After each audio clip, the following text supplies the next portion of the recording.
करवा नाम की एक पतिव्रता धोबिन अपने पति के साथ तुंगभद्र नदी के किनारे स्थित गांव में रहती थी। उसका पति बूढ़ा और निर्मल था। एक दिन जब वह नदी के किनारे कपड़े धो रहा था, अचानक एक मगरमच्छ वहां आया और धोबी के पैर को अपने दांतों में दबाकर यमलोक की ओर ले जाने लगा। वृद्ध पति यह देखकर घबराया और जब उसे कुछ कहने नहीं बना तो वह करवा करवा कहकर अपने पत्नी को पुकारने लगा। पत्नी पति की पुकार सुनकर धोबिन करवा वहां पहुंची तो मगरमच्छ उसके पति को यमलोक पहुंचाने ही वाला था। तब करवा ने मगरमच्छ को कच्चे धागे से बांध दिया और मगरमच्छ को लेकर यमराज के द्वार पहुंची। उसने यमराज से अपने पति की रक्षा करने की गुहार लगाई और बोली, हे भगवान, मगरमच्छ मेरे पति के पैर को इसने पकड़ लिया है। आप मगरमच्छ को अपराध दें, दंड स्वरूप नरक भेजें। करवा की पुकार सुनकर यमराज ने कहा, अभी इसकी आयु शेष है, मैं इसे अभी यमलोक नहीं भेज सकता। इस पर करवा ने कहा, अगर आप मेरे पति को बचाने में मेरी सहायता नहीं करेंगे तो मैं आपको भी श्राप दे दूंगी। करवा का साहस देखकर यमराज भी डर गए और मगरमच्छ को यमपुरी भेज दिया। साथ ही करवा के पति को दीर्घ आयु होने का वरदान दिया। तब से कार्तिक कृष्ण चतुर्थी को करवा चौथ व्रत का प्रचलन हो गया, जिसे इस आधुनिक युग में महिलाएं अपनी पूरी भक्ति भाव के साथ इस व्रत को करती है और अपने पति की लंबी आयु की कामना करती है। हे करवा चौथ माता, जैसे अपने पति के सुहाग की रक्षा की, वैसे हम सभी की सुहाग की भी रक्षा करना।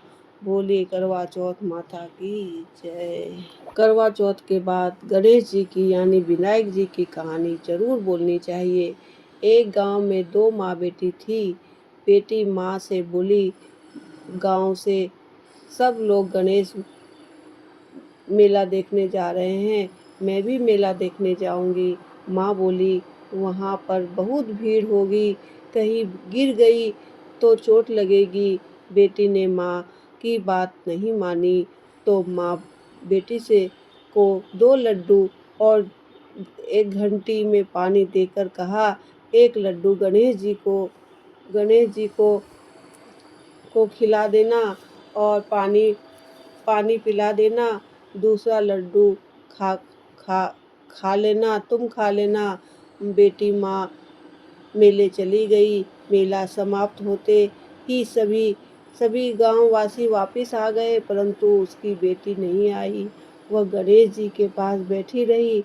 एक लड्डू पानी गणेश जी तुम्हें और एक लड्डू पानी मुझे, एक लड्डू तुझको, एक लड्डू मुझको, एक लड्डू तुझको, एक लड्डू मुझको, ये कहने लगी।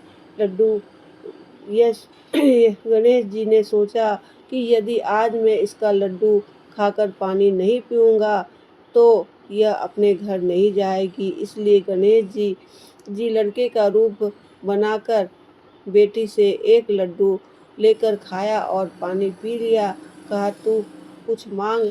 लड़की ने मन में सोचा, क्या मांगू? अन्न मांगू, धन मांगू, महल मांगू, सुहाग मांगू, खेत मांगू, बैल मांगू, बस इतना ही मांग लेती हूँ।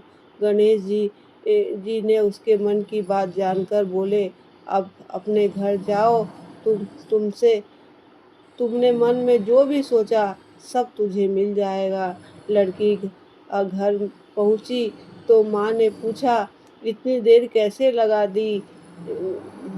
लड़की ने कहा, आपने कहे अनुसार मैं गणेश जी को लड्डू खिलाकर आई, पानी पिलाकर आई। देखते ही देखते जो कुछ बेटी ने मन में सोचा था वह सब कुछ उसके घर में हो गया। हे गणेश जी महाराज, जैसे आप उस बेटी की के घर में की बात सुनकर उसकी मनोकामना पूर्ण की, वैसे सबकी करें कहता, जो कहानी कहता है उसका भी करे, जो सुनता है उसका भी करे। बोलिए गणेश जी महाराज की जय, बोलिए करवा चौथ माता की जय।